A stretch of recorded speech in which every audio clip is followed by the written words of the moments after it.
श्री राम द्विसप्ततिमः सर्ग।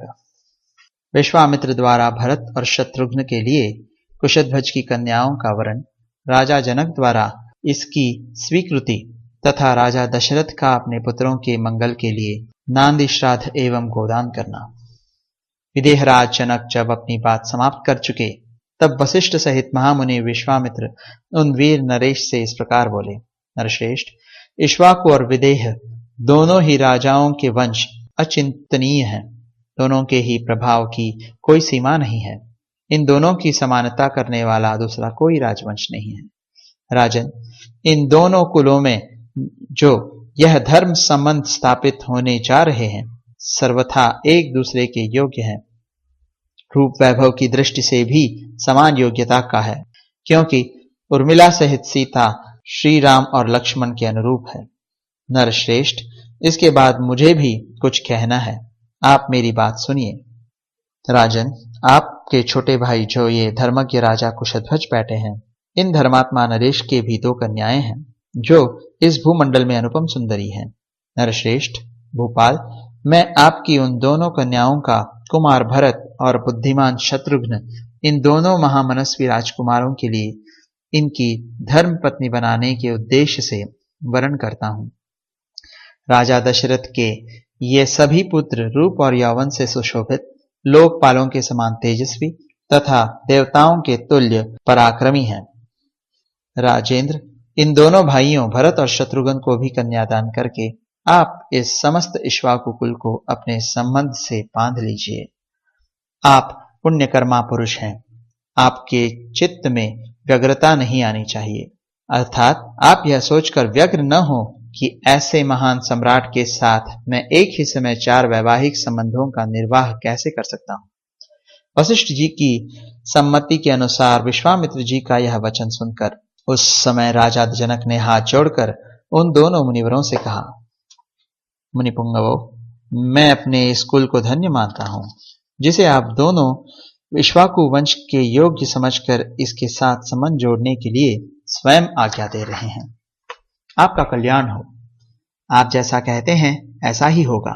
ये सदा साथ रहने वाले दोनों भाई भरत और शत्रुघ्न कुशध्वज की इन दोनों कन्याओं में से एक एक को अपनी अपनी धर्म पत्नी के रूप में ग्रहण करें। महामुने, ये चारों महाबली राजकुमार एक ही दिन हमारी चारों राजकुमारियों का पाणी ग्रहण करें। ब्राह्मण, अगले 2 दिन फाल्गुनी नामक नक्षत्रों से युक्त है। इनमें पहले दिन तो पूर्वा फाल्गुनी है और दूसरे दिन अर्थात परसों उत्तरा फाल्गुनी नामक नक्षत्र होगा, जिसके देवता प्रजापति भग तथा अर्यमा है। मनीषी पुरुष उस नक्षत्र में वैवाहिक कार्य करना बहुत उत्तम बताते हैं। इस प्रकार सौम्य मनोहर वचन कहकर राजा जनक उठकर खड़े हो गए और उन दोनों मुनिवरों से हाथ जोड़कर बोले, आप लोगों ने कन्याओं का विवाह निश्चित करके मेरे लिए महान धर्म का संपादन कर दिया। मैं आप दोनों का शिष्य हूं। मुनिवरों, इन श्रेष्ठ आसनों पर आप दोनों विराजमान हो। आपके लिए जैसी राजा दशरथ की अयोध्या है, वैसी ही यह मेरी मिथिलापुरी भी है। आपका इस पर पूरा अधिकार है, इसमें संदेह नहीं। अतः आप हमें यथा योग्य आज्ञा प्रदान करते रहें। विदेहराज जनक के ऐसा कहने पर रघुकुल का आनंद बढ़ाने वाले राजा दशरथ ने प्रसन्न होकर उन मिथिला नरेश को इस प्रकार उत्तर दिया। मिथिलेश्वर, आप दोनों भाइयों के गुण असंख्य हैं। आप लोगों ने ऋषियों तथा राज समूहों का भली भांति सत्कार किया है।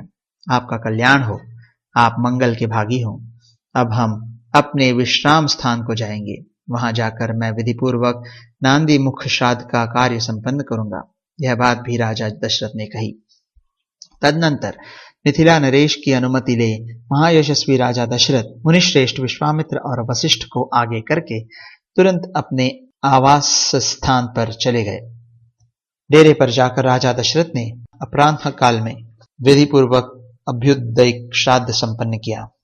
तत्पश्चात रात बीतने पर प्रातःकाल उठकर राजा ने तत्कालोचित उत्तम गोदान कर्म किया।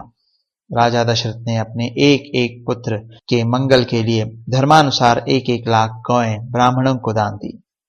उन सब के सिंग सोने से मड़े हुए थे। उन सब के साथ बछड़े और कांसे के दुग्ध पात्र थे। इस प्रकार पुत्रवत्सल रघुकुल नंदन पुरुष शिरोमणि राजा दशरथ ने 4 लाख गौओं का दान किया तथा और भी बहुत साधन पुत्रों के लिए गोदान के उद्देश्य से ब्राह्मणों को दिया। गोदान कर्म संपन्न करके आए हुए पुत्रों से घिरे हुए राजा दशरथ इस समय लोकपालों से घिर कर बैठे हुए शांत स्वभाव प्रजापति ब्रह्मा के समान शोभा पा रहे थे। इस प्रकार श्री वाल्मीकि निर्मित आर्ष रामायण आदि काव्य के बालकांड में 72वां सर्ग पूरा हुआ।